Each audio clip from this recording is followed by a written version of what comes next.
할렐루야 성도 여러분 반갑습니다. 유튜브 성도님들도 반갑습니다.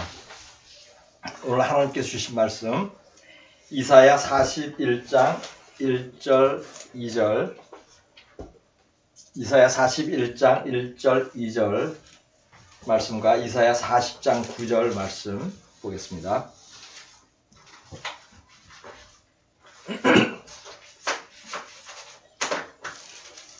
너희의 하나님이 이르시되 너희는 위로하라 내 백성을 위로하라 너희는 예루살렘의 마음에 닿도록 말하며 그것에게 외치라 그 노역의 때가 끝났고 그 죄악이 사함을 받았느니라 그의 모든 죄로 말미암아 여호와의 손에서 벌을 배나 받았느니라 할지라 하시니라. 아멘.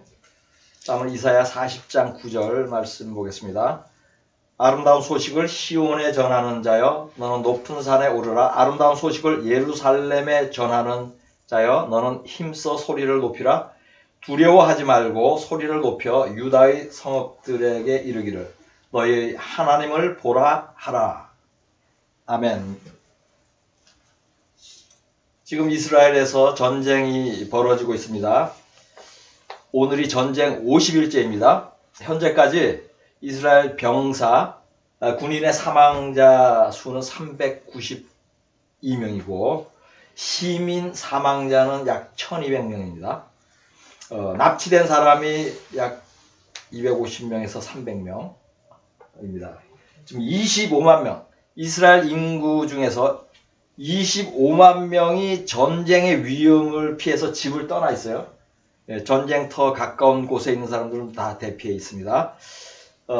이 사람들은 지금 거처할 곳이 없어서 여관으로 가고 또 남의 집에서 이렇게 신세지면서 이곳저곳을 전전하고 있습니다.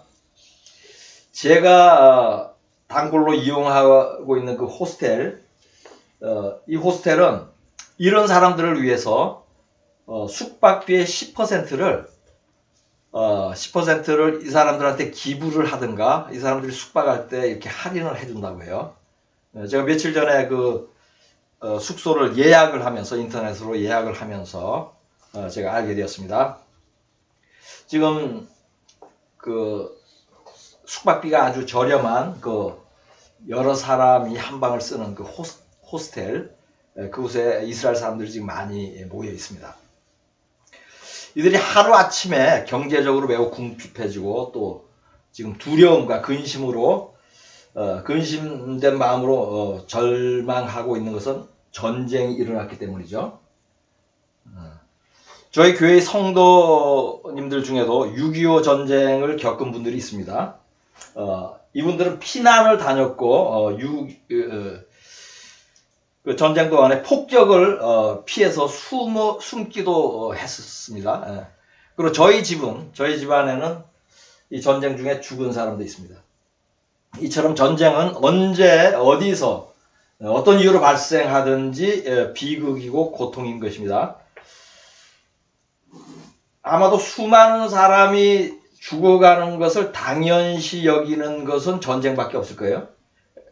또 사람을 죽이는 것이 합법화된 것도 전쟁밖에 없어요. 전쟁하면은 군인이 군인을 죽이는 것은 합법이에요. 살인이 합법인가? 전쟁밖에 없습니다. 이러한 참혹한 범죄가 50일 전에 이스라엘에서도 발생하였습니다. 저는 그때 전쟁의 현장에 있었습니다. 여러 차례 공습 경보를 듣고 숙소에서 대피를 했어요. 근데 예루살렘에서는 공습 경보를 듣는 것이 아주 드물어요. 왜냐하면 그 테러리스트들도 무슬림들도 예루살렘이 자신의 성지라고 생각하기 때문에 예루살렘으로는 공격을 잘 하지 않습니다. 그런데 이때는 예외였어요. 그렇게 며칠을 지내다가 전쟁 가운데 며칠을 지내다가 저는 이제 전도할 문도 이제 닫히고 해서 한국으로 이제 돌아오려고 했는데 비행기를 예약하기가 어려웠어요. 저는 항상 그 편도로 이스라엘을 갑니다. 언제 또 어디로 가야 될지 모르기 때문에. 그렇기 때문에 올리면 다시 비행기를 예약을 해야 되는데 그 예약이 여의치가 않았어요. 그러던 중에 일본 정부에서 군용 비행기를 보내줘서 그것을 타고 한국에 다시 돌아왔습니다. 저는 제 인생에서 처음으로 전쟁이 벌어지는 장소에 있어 본 것이에요. 그런데 그것은 한국이 아니라 제가 선교를 간 이스라엘이었어요. 또한 평생 군용 비행기를 타게 될 줄은 전혀 생각하지 못했습니다. 하나님께서 저를 하나님의 병사, 예수 그리스도의 병사로 여겨서 군대 비행기를 타게 하신 것인가 라는 생각도 해보았습니다. 저는 하나님의 은혜를 크게 받고 성경을 열심히 묵상하기 시작할 때에 이스라엘 사람들에 대한 긍휼한 마음이 생겼어요. 좀 오래됐습니다. 그들이 예수를 탄생시키고도 믿지 않아서 구원 못 받는 것이 이제 불쌍한 것이죠. 바울도 그러한 마음을 고백했죠. 저도 동일한 감동이 있었던 것입니다. 이러한 성령의 감동, 이것은 성령이 주신 감동인데 이러한 감동이 결국 이스라엘로 선교를 가고 예루살렘에서 복음을 전하도록 인도를 한 것입니다. 저는 얼마 전부터 또 다른 이스라엘에 대한 연민이 생겼어요. 이것은 그들의 구원에 관한 것은 아니에요. 조금 전에 얘기한 것처럼 전쟁 중에 겪는 고난, 전쟁 중에 고난을 겪는 그 이스라엘 사람들에 대한 불쌍한 마음이에요. 그래서 이 사람들을 도와주고 위로해야겠다는 그 감동을 받았습니다. 지금 이스라엘을 통치하면서 전쟁을 지휘하는 사람은 베냐민 네타냐후 총리입니다. 이스라엘 국가에서 탄생한 최초의 수상이었어요. 2년 전까지만 해도 유일한 수상이었어요. 이스라엘에서 태어난. 그리고 6차례나 총리직을 수행을 한 최장수 총리이기도 합니다. 네타냐후 수상은 구약과 신약 성경에 모두 능통해요. 성경에 대해서 아주 해박한 지식을 가지고 있고 성경 교사입니다. 또 성경 말씀대로 나라를 통치하려고 애쓰는 사람이에요. 역대 이스라엘 수상 중에 초대 수상 벤구리온을 제외하고는 정치 중에 하나님의 말씀을 인용했던 수상이 하나도 없어요. 70년 동안. 근데 네타냐후 수상은 신실한 분이라서 성경 말씀을 잘 인용을 합니다. 며칠 전에 네타냐후 수상이 또 성경을 인용을 했어요. 그 내용은 만사가 다 때가 있는데 전쟁할 때가 있고 평화할 때가 있다고 한 것이에요. 그러면서 지금은 전쟁할 때다 라고 얘기를 한 것입니다. 전도서 3장 1절과 8절을 보겠습니다. 범사에 기한이 있고 천하 만사가 다 때가 있나니 사랑할 때가 있고 미워할 때가 있으며 전쟁할 때가 있고 평화할 때가 있느니라. 아멘. 네타냐후 수상이 이 말씀을 인용한 이유는 휴전하라고 말하는 그 사람들에게 전쟁을 계속해야 된다는 자신의 그 의지를 보이기 위한 것이었어요. 세계 여론도 다 휴전하라 그러죠. 뭐 거의 다 휴전을 하라 그럽니다. 이스라엘 국민들 빼놓고는. 근데 이 성경 구절을 인용을 하는 거 보면서 정말로 적절한 성경 구절을 인용을 했다. 또 그러므로 해서 그 메시지에 아주 파워가 있는 것을 제가 느꼈습니다.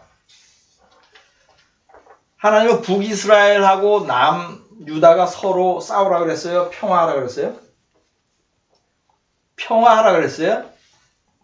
북이스라엘과 남유다는 열왕기상 12장 24절을 보겠습니다. 여호와의 말씀이 너희는 올라가지 말라. 너희 형제 이스라엘 자손과 싸우지 말고 각기 집으로 돌아가라. 이 일이 나로 말미암아 난 것이라 하셨다 하라 하신지라. 그들이 여호와의 말씀을 듣고 그 말씀을 따라 돌아갔더라. 아멘. 남유다가 북이스라엘하고 전쟁을 종종 했는데 이때도 이제 전쟁을 하러 남유다가 북이스라엘 치러 올라갔는데 하나님께서 형제와 싸우지 말라고 한 것이에요. 전쟁을 하지 말라 그랬어요. 그러나 하나님은 가나안 족속과는 전쟁을 하라고 그랬습니다. 신명기 13장 15절, 신명기 13장 15절과 신명기 20장 17절을 보겠습니다. 너는 마땅히 그 성읍 주민을 칼날로 죽이고 그 성읍과 그 가운데 거주하는 모든 것과 그 가축을 칼날로 진멸하고 곧 헷 족속과 아모리 족속과 가나안 족속과 브리스 족속과 히위 족속과 여부스 족속을 네가 진멸하되 내 하나님 여호와께서 네게 명령하신 대로 하라. 아멘. 여호수아가 이스라엘 백성을 이끌고 가나안 땅으로 들어갈 때는 하나님께서 전쟁을 하라고 했어요. 지금 네타냐후 수상이 여호수아처럼 스스로 가나안 족속임을 자처하는 그 팔레스타인 있죠. 자기네가 블레셋이래요. 실제로 블레셋 아닌데 스스로 가나안 족속임을 자처하는 그 팔레스타인과 전쟁을 하고 있는 거죠. 이처럼 성경은 평화할 때와 전쟁할 때를 구별합니다. 저도 이 말씀을 비유해서 말씀을 드립니다. 만물이 때가 있습니다. 이스라엘에 회개하라고 책망할 때가 있고 위로할 때가 있습니다. 하나님도 이스라엘을 책망할 때가 있었고 위로할 때가 있었죠. 지금은 이스라엘 사람을 위로하며 물질로 도와줘야 할 때입니다. 아멘. 저는 7년 전 2016년도 나팔절 즈음에 이스라엘은 회개하고 예수를 믿으라 라는 피켓을 썼어요. 앞뒤로. 그리고 3일 동안 예루살렘 그 중앙의 큰 길을 오가면서 외친 적이 있어요. 7년 전이네요. 그때는 이스라엘을 회개하라고 책망을 했습니다. 그러나 지금은 전쟁 중에 있는 이스라엘을 위로할 때입니다. 저는 내일 밤 비행기로 다시 이스라엘로 갑니다. 며칠 전 하나님께서 꿈으로 이스라엘에 가서 내 백성을 돕고 위로하라고 말씀하셨기 때문에 가는 것입니다. 저는 과테말라로 가서 구제하면서 선교를 할지 아니면 다시 이스라엘로 가야 할지를 놓고 사실 기도를 했어요. 하면서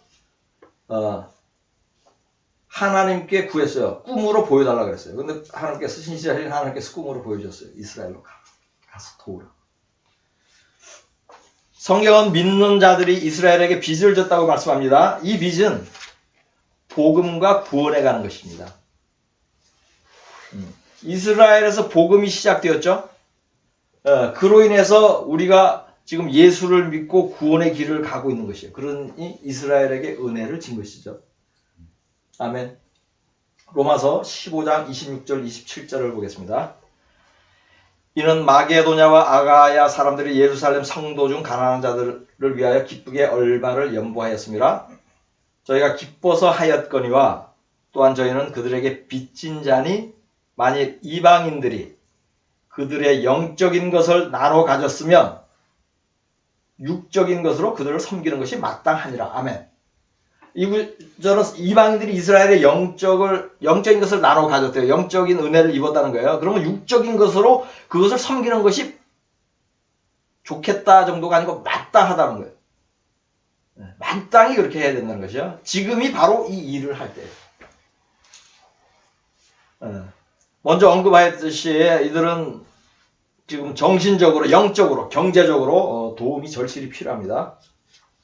25만 명의 집을 잃었고 죽은 사람과 납치된 사람의 가족, 친지들 지금 슬픔과 낙심, 또 절망으로 가득 차 있습니다. 또 자녀, 형제, 남편들이 지금 전투를 하고 있어요. 전쟁에 나가서 목숨을 걸고 전쟁터에 있는데 이들도 얼마나 근심하고 또 걱정하겠어요. 마음의 평안이 없을 것입니다. 이들뿐만 아니라 온 이스라엘이 지금 이러한 그 어려운 상황에 처해 있고 가슴, 마음이 아픕니다. 전 세계의 많은 크리스천들이 이들을 위해서 기도하고 있습니다. 이들에게 도움과 위로가 필요합니다. 저는 이스라엘에서 만나는 사람들에게 제가 가면은 따뜻한 말로 위로하고 또 식사를 대접하면서 위로하려고 해요. 물질이 필요한 사람에게 나눠줄 것입니다. 또 기부할 만한 곳이 있다면 기부도 할 것이에요. 전쟁 중에 고통받는 이스라엘 사람들에게 이렇게 돕고 위로하려고 합니다. 여러 가지 위로의 방법이 있죠. 그런데 제가 가장 소망하는 것은 이들이 예수 그리스도의 복음을 듣고 위로를 받았으면 좋겠다는 것입니다. 아멘. 이를 위해서 여러분에게 기도를 요청합니다. 어젯밤에는 기쁜 소식이 있었습니다. 하마스에 납치되었던 사람들 중에 이스라엘 사람 13명과 태국 사람 10명, 필리핀 사람 1명이 풀려났습니다. 납치된 사람 모두가 조속히 건강하게 돌아오기를 기도합니다. 본문 말씀을 다시 보겠습니다.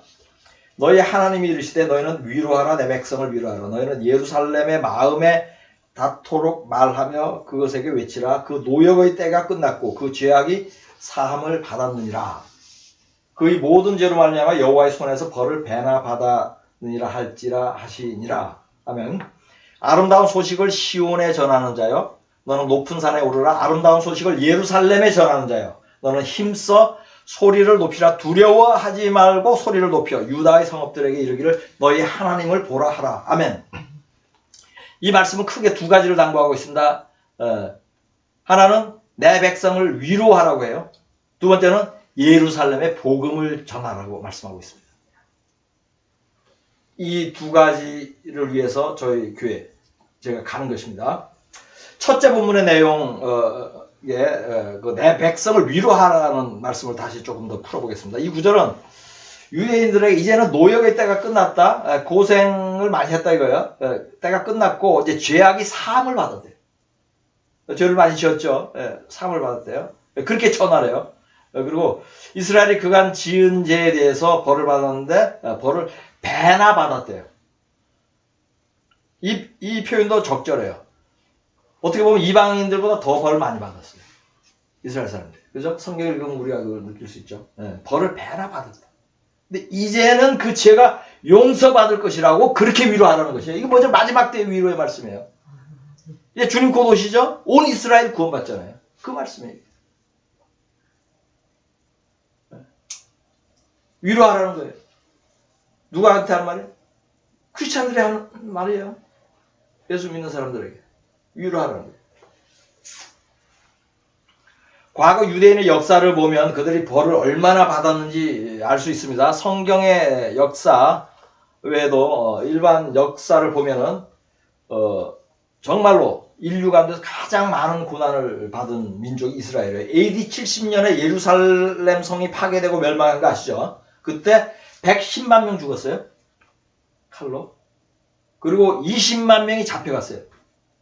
10만 명은 노예로 팔리고 10만 명은 로마로 끌려갔어요. 그리고 1290년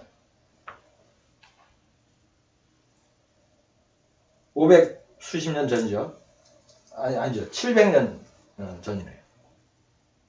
1290년에는 영국에서 쫓겨났어요. 여기서 쫓겨났다는 거는 온 민족이 다 쫓겨났다는 거예요. 1394년에는 프랑스에서 쫓겨났어요. 100년 후에. 또 100년 후에 1492년에는 스페인에서 추방당했어요. 이때 추방당할 때 콜럼부스는 아메리카 대륙 발견하러 같이 떠났어요. 같은 날 떠났어요. 추방당하는 사람 그리고 떠나는 사람. 이게 뭐죠?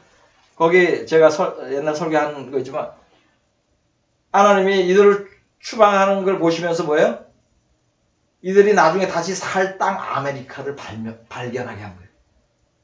그래서 지금 절반이 지금 아메리카, 미국에 살고 있죠. 놀라운 섬이죠. anyway, 어찌됐든 지금 이렇게 많은 고난을 당했어요. 또 80년 전에는 홀로코스트 아시죠? 600만 명이 학살을 당했습니다. 이런 것을 보면 벌을 배나 받았다. 이 말씀이 맞는 것이에요.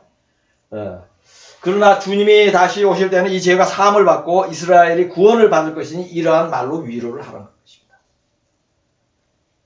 그런데 다시 안타깝게도 최근에 또 위로할 만한 사건이 또 발생했어요. 하루아침에 1,200명이 테러를 당해 죽고 300명이 인질로 끌려갔어요. 홀로코스트 이후로 가장 비참한 일이 이스라엘에 또 발생한 것이요. 전쟁으로 온 국민이 근심하며 두려워하고 있습니다. 하나님께서 이들을 위로하라고 말씀하십니다. 둘째 본문에 예루살렘에서 복음을 전하라는 말씀 한번 보겠습니다. 복음이 시작된 곳이 이스라엘인데 역설적으로도 지금까지 예수를 믿는 사람이 매우 적어요. 성경은 이방인에게 복음이 전해지게 하기 위해서 하나님이 그렇게 버려두었다고 말씀하죠. 로마서에서. 그래야 해서 하나님께서 2700년 전에 이미 그 선지자 이사야를 통해서 마지막 때 이스라엘에서 복음 전할 것을 미리 예언한 거예요. 놀랍죠. 본문 말씀 중 이사야 40장 9절을 다시 한번 보겠습니다. 아름다운 소식을 시온에 전하는 자여, 너는 높은 산에 오르라. 아름다운 소식을 예루살렘에 전하는 자여, 너는 힘써 소리를 높이라. 두려워하지 말고 소리를 높여 유다의 성읍들에게 이르기를 너희의 하나님을 보라 하라. 아멘. 이 구절은 예루살렘에서 복음을 전하는데 특별히 힘써 소리를 높이라고 합니다. 왜요? 힘써 소리를 높이래요. 두려워하지도 말라고 합니다. 이것이 지금 이스라엘에서 전도해야 되는 방법이에요. 전도하기 환경은 어렵죠. 어려운데 이렇게 하라는 거예요. 하나님께서 저희 교회에 이러한 사명을 주셨습니다. 저희는 두려워하지 않고 평화의 때나 전쟁의 때나 복음을 소리 높여 전할 것입니다. 아멘. 이스라엘을 이제 불쌍히 여기어서 위로하고 또 복음을 전하는 말씀 성경에 더 있습니다. 몇 곳 더 보겠습니다. 첫째로 로마서 9장 1절에서 4절까지를 보겠습니다.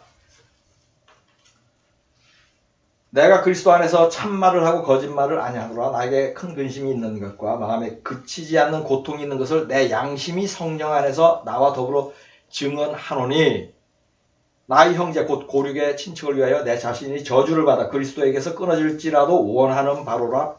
그들은 이스라엘 사람이라. 그들에게는 양자됨과 영광과 언약들과 율법을 세우신 것과 예배와 약속들이 있고. 아멘. 이 구절은 이스라엘 민족이 하나님의 복을 많이 받은 것을 얘기를 하죠. 양자가 됐고 또 영광, 언약, 율법 이런 거 예배와 약속들이 다 이스라엘에게 먼저 주어졌잖아요. 그렇게 큰 복을 받았는데도 지금 예수 그리스도를 몰라서 앞으로 받을 고난을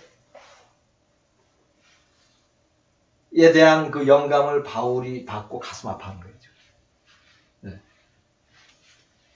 믿는 자들이 이스라엘 사람들을 긍휼히 여기라고 하는 거예요. 그러므로 이 말씀은 그 뜻입니다.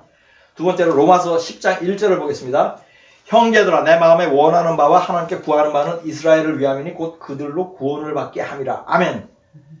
이 구절도 마찬가지. 이스라엘 사람들이 예수를 믿고 구원을 받지 못하는 게 너무 안타깝잖아요. 그래서 구원받도록 어떻게 하라? 기도하라, 간구하라고 말씀하는 거예요.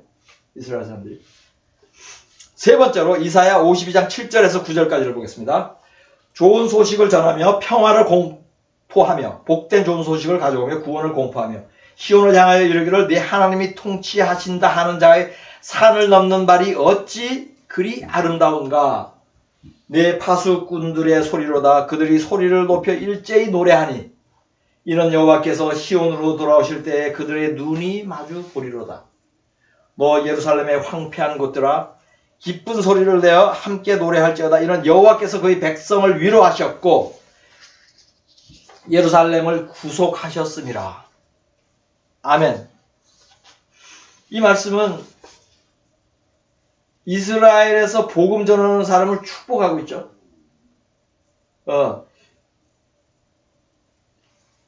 이들은 마지막 때를 준비하며 깨어있는 파수꾼들이에요. 이들이 주님 오실 때 주의 눈을 본다고 하는데 이것은 무슨 뜻이냐면 주님 오실 때 공중에서 주를 만난다는 것이에요. 주의 눈을 본다는 이런 사람들이. 이것이 시온에서 복음을 전하고 구원을 선포하는 자들이 받을 복입니다. 물론 어느 민족에게나 누구에게나든지 복음을 전하는 사람은 하나님의 영광이고 복을 받을 것이에요.